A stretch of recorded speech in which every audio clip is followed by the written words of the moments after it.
కలకు best friend వినుకొండలో the number 1 opticals Sriranga opticals RTC bus stand ఎదురుగా Jeevalayam complex Vinukonda. Eye checkup కోసం ఇప్పుడే శ్రీరంగ ఆప్టికల్స్ ని సంప్రదించండి. As a law abiding citizen గా నాకు చట్టం మీద వ్యవస్థల మీద అపారమైన గౌరవం ఉంది.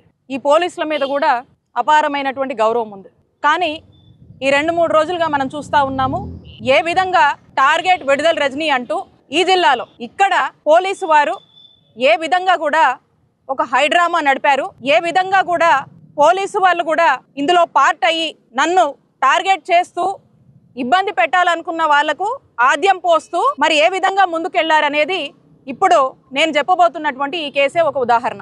ఎవరో గాలి పోగేసుకొని కట్టుకథలు అల్లి నన్ను టార్గెట్ చేస్తూ నా ఫాలోవర్స్ని మా స్టాఫ్ని ఇబ్బంది పెట్టాలని చెప్పేసి ఆ గాలి పోగేసుకొని తెచ్చి ఇచ్చినటువంటి ఒక కంప్లైంట్, ఆ గాలి పోగేసుకొని తెచ్చినటువంటి అల్లినటువంటి ఆ కథ చూస్తే దాంట్లో కూడా నన్ను టార్గెట్ చేసే భాగంలో పోలీసుల పాత్ర కూడా ఆ కంప్లైంట్ రాసినటువంటి ఆ రాస్తున్న విధానంలో చేసిన అల్లినటువంటి ఆ కథలో వాళ్ళ పాత్ర ఉందేమో అని నా అనుమానం. ఎందుకనంటే ఒక కంప్లైంట్ లో శ్రీ గణేష్ చౌదరి అనేటువంటి వ్యక్తి నా సన్నిహితుడని, ఈ గణేష్ అనేటువంటి వ్యక్తి నా ఫాలోవర్ అని, అతనికి మాకు ఏవో ట్రాన్సాక్షన్స్ ఉన్నాయని చెప్పేసి ఒక గాలి పోగేసి ఒక కట్టుకథల్లి అది కంప్లైంట్ ఇస్తే ఆగ మేఘాల మీద ఆ కంప్లైంట్ ఎప్పుడైతే గ్రీవెన్స్కి వచ్చిందో ఇమీడియట్ గా కూడా నా స్టాఫ్ మీద చీటింగ్ కేసు నమోదు చేశారు. ఒక్కసారి మనం చూస్తే శ్రీ గణేష్ చౌదరి నా సన్నిహితుడా? ఎవరి శ్రీ గణేష్ ఒకసారి చూద్దాం. మీరు చూసినట్టయితే ఇందులో ఈ సర్కిల్ చేసినటువంటి వ్యక్తి ఇతను శ్రీ గణేష్ చౌదరి. ఇతను ఎవరి పక్కన ఉన్నాడండి?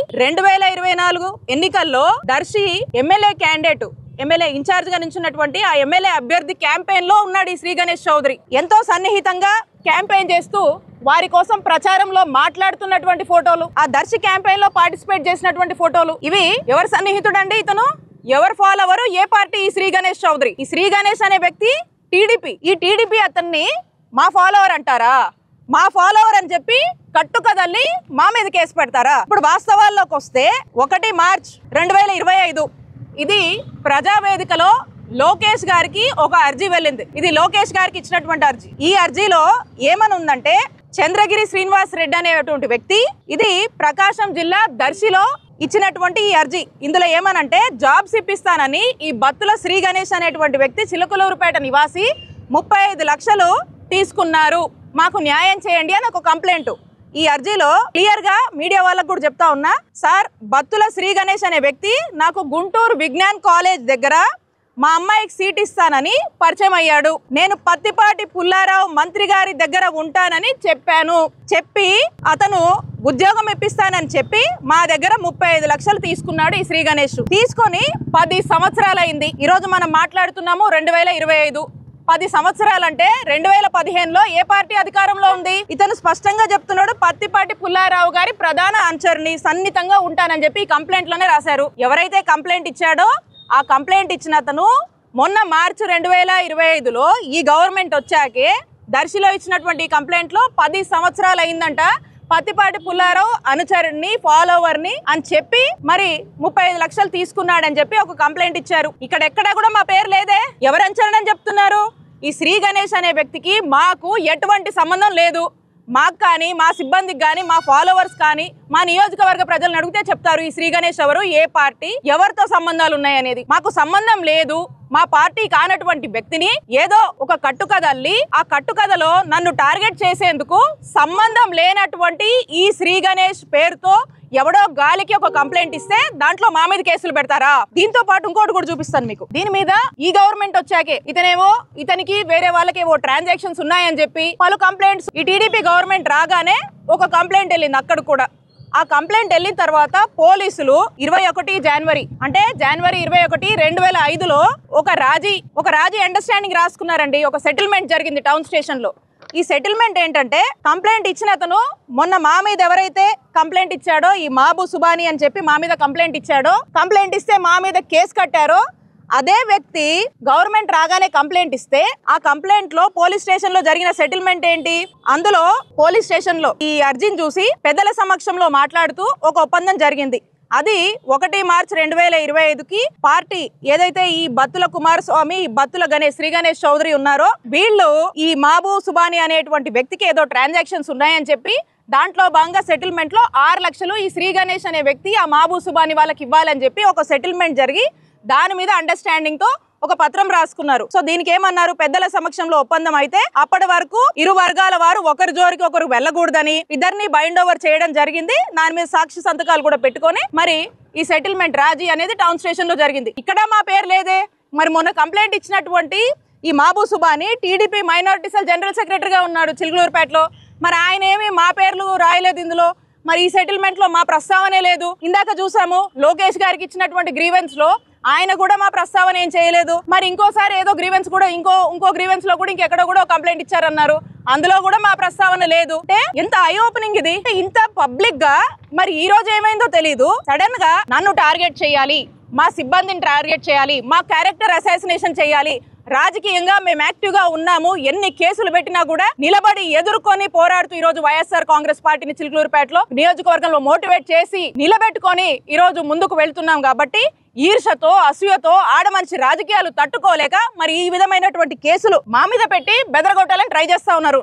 నేను క్లియర్ గా చెప్తా ఉన్నా ఈ పోలీస్ వాళ్ళకి, మీరు ఏ విచారణ అయినా చేసుకోండి, వీళ్ళకి మాకు కానీ మా సిబ్బందికి కానీ మా ఫాలోవర్స్ కానీ ఎటువంటి సంబంధం లేదు. ఇంకా ఇక్కడ ఒక ఆయన బాగా అత్యుత్సాహం చూపిస్తున్నాడు, ఒక ఆఫీసర్. ఆయన ఏదో హనుమంతరావు అంటున్నారు, ఆయన ఆ డిఎస్పీ పేరు. ఆయన పరిస్థితి ఎలా ఉందంటే ఆ పోలీస్ చొక్కా కాకుండా ఆ పచ్చ కదర్ చొక్కా వేసుకొని పనిచేస్తున్నట్టు కనిపిస్తుంది. ఎందుకంటే నిన్న దారుణంగా ఒక ప్రెస్ రిలీజ్ ఇచ్చాడు. ఆ ప్రెస్ రిలీజ్ ఎంత ఎక్స్ట్రీమ్ గా ఎంత దారుణంగా ఇచ్చాడంటే కనీసము ఒక కంప్లైంట్ వస్తే ప్రిలిమినరీ ఇన్వెస్టిగేషన్ చేసుకునేది లేదా, ఏ ఇన్వెస్టిగేషన్ లేకుండా వాస్తవాలకు వెళ్లకుండా సంబంధం లేనటువంటి వ్యక్తులు ఒక గాలి పోగేసుకుని కట్టు కదల్లి కంప్లైంట్ ఇస్తే మా మీద కేసులు కడతారా? ఏమనుకుంటున్నారు అంటే ప్రజలు ఇవన్నీ గమనించట్లేదా? మీరు ఇంత దుర్మార్గంగా వ్యవహరించి మాకు సంబంధం లేకపోయినా మాకు సంబంధం ఉందని చెప్పి మీరు ఏదైతే కంప్లైంట్ కట్టి ఫేక్ కేసులు కట్టి మమ్మల్ని ఇబ్బంది పెడుతున్నారో, నేను చెప్తా ఉన్నా, కయ్యానికి కాలు దూకుందామని ఏదో కేసులు పెడితే మీ పొలిటీషియన్స్ ఎవడో ఇంప్రెస్ అవుతాడని చెప్పి కాలు దూకొని వచ్చి ఇక్కడ దాకా వచ్చి పిచ్చి పిచ్చి గాలి పోగేసుకొని కంప్లైంట్ ఇస్తున్న వాళ్ళకి, అలాగే బాసుల మెప్పుల కోసమో ప్రమోషన్ల కోసమో పోస్టుల కోసమో మరి ఎగబడి పనిచేస్తున్నటువంటి ఈ ఆఫీసర్లకు కూడా చెప్తా ఉన్నా, ప్రతిదీ రికార్డ్ అవుతా ఉంది. ప్రతి దానికి కూడా మీరు చట్టం ముందు ఒక రోజు ఆన్సరబుల్. నేను ఖచ్చితంగా చెప్తా ఉన్నా, మీ ఎవ్వరిని వదిలిపెట్టను. మేము ఇక్కడే ఉండి ఖచ్చితంగా ఇలాంటి వాటిని వాళ్ళు వెనకాలండి ఆడిస్తున్న సంగతి కూడా తేలుస్తానని చెప్తున్నా. అలాగే మీరు చూస్తా ఉన్నారు, వాస్తవాలకు వస్తే ఈ పోలీసుల పరిస్థితి ఎట్లా ఉందంటే జిల్లాలో గాని నియోజకవర్గంలో గాని వీళ్ళది ఏంటి సిద్ధాంతం అంటే, వీళ్ళ యూనిఫామ్ లోనేమో 3 సింహాలు ఉంటాయి, పనిచేయడానికే ఉన్నారు. ఎంత అంటే పొద్దున్నేస్తే వీళ్ళ ఉద్దేశం ఒకటే, వైఎస్ఆర్ కాంగ్రెస్ పార్టీ వాళ్ళని టార్గెట్ చేయాలి, వాళ్ళు ప్రజల పక్షాన పోరాడుతుంటే గొంతు నొక్కేయాలి, నోరు మూపించాలి, కదలాడకుండా ఇంట్లో కూర్చోబెట్టాలి. ఈ రోజు మేము యాక్టివ్ గా తిరుగుతున్నాం కాబట్టి, ఈ రోజు జిల్లాలో గాని నియోజకవర్గంలో గాని యాక్టివ్ గా ఉన్నాం కాబట్టి ఏదో ఒకటి చెయ్యాలని చెప్పేసి మరి ఈ రకమైనటువంటి అంశాలతో ఈ రకమైనటువంటి ఇబ్బందులు పెడుతూ మమ్మల్ని మా క్యాడర్ ని ఇల్లీగల్ డిటెన్షన్ చేస్తున్నారు. పోలీసులు గూండాల్లా ప్రవర్తిస్తున్నారు. పోలీసులు పచ్చ డ్రెస్ వేసుకున్నటువంటి ఒక రౌడీల్లా ప్రవర్తిస్తున్నారు ఈ పోలీసులకు చెప్తా ఉన్నా, మీ మీద మీరు ఇలాంటి ఇల్లీగల్ కేసులు పెట్టి మా వాళ్ళని ఇల్లీగల్ డిటెన్షన్ చేస్తూ మీరు రాత్రి పగలు పెడుతున్నటువంటి ఇబ్బందులకు ఖచ్చితంగా దీని మీద నేను న్యాయ పోరాటం చేస్తున్నా. డిఎస్పీ గారు మీకు కూడా చెప్తా ఉన్నా, ఏదేదో అనుకుంటున్నారు కదా, మీరు చేసింది తప్పు. నిన్న మీరు మా క్యారెక్టర్ అసాసినేషన్ చేశారు. నిన్న మీరు మమ్మల్ని మా వాళ్ళందుకు మాకు సంబంధం లేని దాంట్లో మమ్మల్ని పెట్టి మమ్మల్ని అందులో ఏదో మళ్ళీ దాని చుట్టూ ఇంకో కదల్లి మమ్మల్ని ఇరికిచ్చి ఈ తప్పు మాదే అని చెప్పి మీ ఎవరో ఇద్దరు మధ్య ఉన్నటువంటి పంచాయతీని మాకు రుద్దేటువంటి ప్రయత్నం చేస్తా ఉన్నారు. మీకు చెప్తా ఉన్నా, దీని మీద నేను డిఫర్మేషన్ వేస్తాను. దీని మీద నేను అవసరమైనటువంటి అన్ని నాకున్న ఆప్షన్స్ అన్ని ఎక్స్ప్లోర్ చేసి హ్యూమన్ రైట్స్ కి వెళ్తాను, నేషనల్ ఉమెన్ కమిషన్ కి వెళ్తాను, ఇంకా ఏ ఆప్షన్స్ ఉన్నాయో అన్ని ఆప్షన్స్ ని ఎక్స్ప్లోర్ చేసి ఖచ్చితంగా కూడా మీరు తప్పు చేశారు అని మీరు రియలైజ్ అయ్యేలాగా కూడా నేను చేస్తానని చెప్పి తెలియజేస్తున్నాను. అలాగే మా నియోజకవర్గంలో కొంతమంది పోలీసులు, అందరు కాదు నేను చెప్తుంది, ఆ కొంతమంది పోలీసులు అత్యుత్సాహం ప్రదర్శించి చేస్తున్న వాళ్ళకి మాత్రమే చెప్తా ఉన్నా. And at the same time నియోజకవర్గంలో యథేచ్ఛగా రేషన్ మాఫియా నడుస్తుంది. నేను అడుగుతున్నా ఈ పోలీసుల్ని, 2 చచ్చిపోయారు రేషన్ మాఫియాలో భాగంగా, మరి ఏది దాని గురించి ఏం చేశారు చెప్పండి? దాని మీద ధ్యాస లేదు. యథేచ్ఛగా ప్యాకాట్ నడుస్తుంది, ప్యాకాట శిబిరాలు పెరిగిపోతా ఉన్నాయి, ఇష్టం వచ్చినట్టు క్లబ్బులు నడుపుతున్నారు, మరి అవెక్కడ కట్టడి చేస్తున్నారు? వాటి మీద కూడా ధ్యాస లేదు. గ్రావెల్ నడుస్తా ఉంది, గ్రావెల్ మాఫియా చేస్తా ఉన్నారు, ప్రతి పనికి డబ్బులు వసూలు చేస్తా ఉన్నారు. అక్రమంగా ఎన్ని చేస్తున్నా కూడా వీటిని కంట్రోల్ చేయరు. ఇవేవి మీకు కనపడవు. నేను అడుగుతా ఉన్నా, మరి మొన్న గ్రీవెన్స్ లో చాలా కంప్లైంట్స్ వచ్చే ఉంటాయి కదా, ఆగ మేఘాల మీద నన్ను టార్గెట్ చేస్తూ మా వాళ్ళ మీద పెట్టినటువంటి కేసు అంత ఇంట్రెస్ట్ మరి వేరే ప్రజలందరూ కామన్ ప్రజలు చాలా మంది వచ్చారు కదా, సామాన్య ప్రజలు చాలా మంది వచ్చి చాలా గ్రీవెన్సెస్ ఇచ్చారు కదా. మీరు ఎన్ని కేసులు కంప్లైంట్లు ఎన్ని కట్టారు, ఎన్నిటి మీద కేసు కట్టారు, ఎన్ని సాల్వ్ చేశారు, ఎన్నిటి మీద ఏం స్టేటస్ చెప్పండి. అంటే ఇది కావాల్సుకొని ఒక పొలిటికల్ వెండెట్టాతో చేస్తున్నారు కాబట్టి ఇమీడియట్ గా అలా కంప్లైంట్ రావడము, వాళ్ళని మీరే పంపిస్తారు, మళ్ళా కథ మీరే రాస్తారు, మళ్ళీ కేసులు మీరే పెడతారు, మీరే ప్రెస్ నోట్లు ఇస్తారు, మీరే ప్రెస్ రిలీజ్ చేస్తారు. ఎవరి జీవితాలు నాశనం చేద్దాం అనుకుంటున్నారు? నేను చెప్తా ఉన్నా, ఇది మీరు చేస్తుంది తప్పు.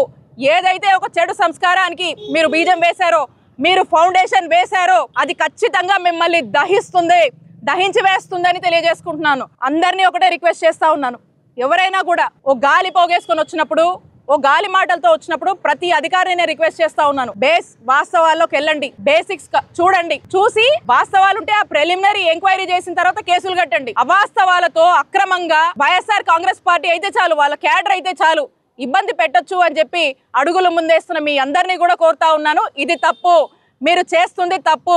దీనికి ఖచ్చితంగా ఇంతకింత గుణపాఠం మీకు నేర్పిస్తాము.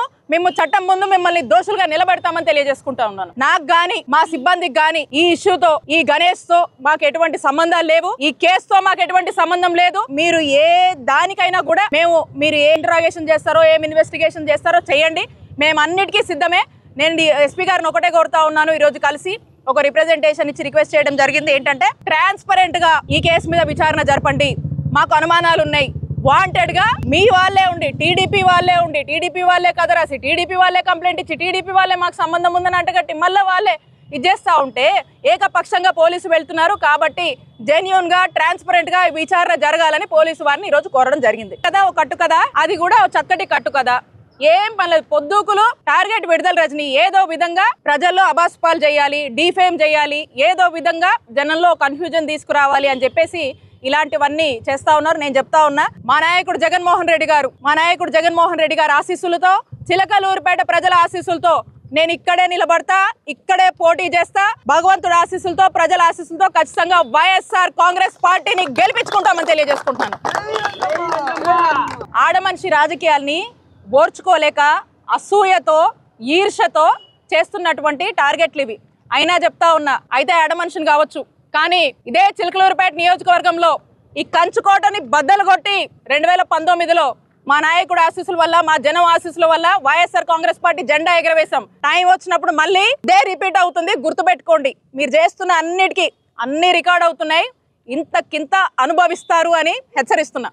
ఇప్పటికి మీరు చూసినట్టయితే నా మీద 7 కేసులు పెట్టారు. 7 కేసులు పెట్టినా ధైర్యంగా, దమ్ముగా తిరుగుతుంది, ఎక్కడా ఆగట్లేదు అని చెప్పి ఆఖరికి ఎస్సీ ఎస్టీ కేసు కూడా నా మీద పెట్టారు. ఎన్ని కేసులు పెట్టినా కూడా న్యాయపరంగా నేను ఎదుర్కొన్నాను, నేను పోరాడాను. ఇంకా ఎన్ని కేసులు పెట్టినా కూడా నేను నిలబడతాను, ధైర్యంగానే నిలబడతాను, ధైర్యంగానే నియోజకవర్గంలో తిరుగుతాను. మీరు ఎన్ని పెట్టినా కూడా న్యాయపరంగా నేను పోరాడి ఖచ్చితంగా మేము ధైర్యంగా ఉంటాము. మా మీద కానీ, మా కేడర్ మీద కానీ మీరు ఎన్ని కేసులు పెట్టినా కూడా ఎవరము అదిరేది లేదు, బెదిరేది లేదు. మా ధైర్యం, మా నాయకుడు జగన్మోహన్ రెడ్డి గారు, మేము ఇంకా రెట్టింపు ఉత్సాహంతో ముందుకు వెళ్తాం.